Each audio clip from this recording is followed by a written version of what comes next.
కాత్యాయని గారు ఒక మంచి మల్లె పువ్వు మన ముక్కు దగ్గర పెట్టుకున్నప్పుడు ఎంత సువాసన భరితంగా ఉంటుందో ఒక మల్లె పువ్వు వాసనను మ్యూజిక్స్లో ఉన్న పరిమళాన్ని అందించడానికి ప్రయత్నం చేశారు. కమ్యూనిస్టుల మీద మేడము ఒక చర్చ కూడా తీసుకొచ్చారు. అందులో ఉన్న ఒక వాక్యాన్ని చదివి వెంటనే మృణాలిని గారిని పిలుస్తారు. ఇది బహుశా చలం చేసే వరకు ఇతరులు చేయలేదు. మొట్టమొదట కమ్యూనిస్టుల మీద మాట్లాడింది ఒక మాట. కమ్యూనిజంలో ఉండే గొప్ప శక్తి ఏమిటంటే ఏ విషయాన్నైనా సరే ఆరోగ్యము, విద్య, ఆర్థిక విధానాలు, దేవుడు, నీతి, దేనినైనా సరే పాత బూజుల్ని దులిపి ఈనాటి ప్రజాక్షేమపు దృష్టితో చూడగలగడం అని ఒకటి. ఇప్పుడే కాత్యాయని గారు రెండవది కూడా లోపలి ప్రపంచంలో అది ఎటు చెబితే అటు రాస్తాడు. దానికి ఒక గొప్ప సౌందర్యం, ఈస్థెటిక్ సెన్స్ కూడా ఉంటుంది కనుక అలా అన్నవాడే చూడగలగడం. పెద్ద బలహీనత ఏమిటంటే కమ్యూనిజ సిద్ధాంతంలో నుంచి తప్ప దేనిని చూడలేకపోవడం. ఇది చాలా కీలకమైన చర్చ తొలి రోజుల్లో పెట్టాడు అని అక్కడికి ఆగుతాడా? తానన్న మాటనే మళ్ళీ కాత్యాయని గారు అన్నదే ఏమన్నాడంటే, దానికి విరుద్ధమైన దాంట్లో సత్యం కనబడకపోవటం బలహీనత కాదేమో. సత్యం కనబడకపోవటం బలహీనత కాదేమో.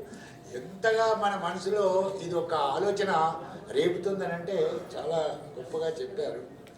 ఇక చలం గారిని మొదటి నుంచి ఇప్పటి వరకు ఇంతకు పూర్వం కాత్యాయని విన్మయ్య గారు చలం భావన ఇది రెండవసారి. ఇంతకు పూర్వము ప్రెస్ క్లబ్లో ఏర్పాటు చేసినప్పుడు కిక్కిరిసిన జనాల మధ్య చాలా చక్కటి ఉపన్యాసం ఆ రోజు కూడా చేశారు.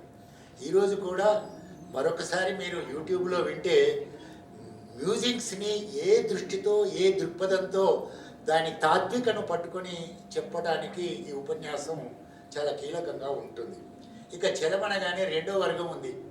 ఆయన అద్భుతమైన శైలి అండి, అద్భుతమైన శిల్పం అండి. అంతటి గొప్పవాడు మరొకడు పుట్టాడండి, విశ్వనాథ సత్యనారాయణ మొదలుకొని. విశ్వనాథ సత్యనారాయణ గారు అయితే ఏమన్నారంటే, తెలుగు వాళ్ళట అందరూ విడం వేసుకుంటారట, నములుతారట, కానీ ఉమ్మేసిన దాన్ని నోట్లో వేసుకొని నమిలే జాతి అని అన్నాడు.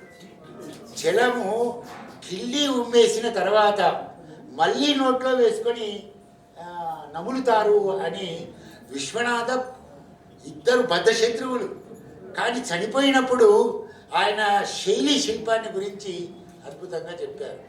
ఇందులో రెండవ వక్త మృణాలిని గారు సిటీ సెంట్రల్ లైబ్రరీలో ఒక 10 ఏళ్ళు అయిపోయింది అనుకుంటాను, 10 ఏళ్ల క్రితము వ్యంగ్యం చలం గారి సాహిత్యం వ్యంగ్యం మీద మాట్లాడారు. చాలా అద్భుతమైంది. ఆ రోజుల్లో ఈ యూట్యూబ్ లేదు, మాకు అది చాలా గొప్పది. మంచి ఉపన్యాసం చేశారు.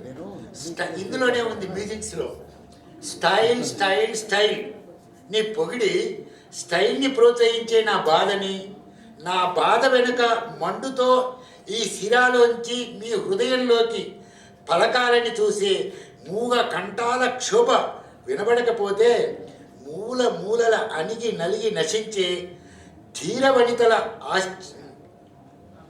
ఆర్చత్వం మీకు తట్టకపోతే నేను వ్రాసి ఏం లాభం అని శిల్పం విషయంలో ఆయన ఒక మాట చెప్పాడు. ఆర్చత్వం అన్నాడు.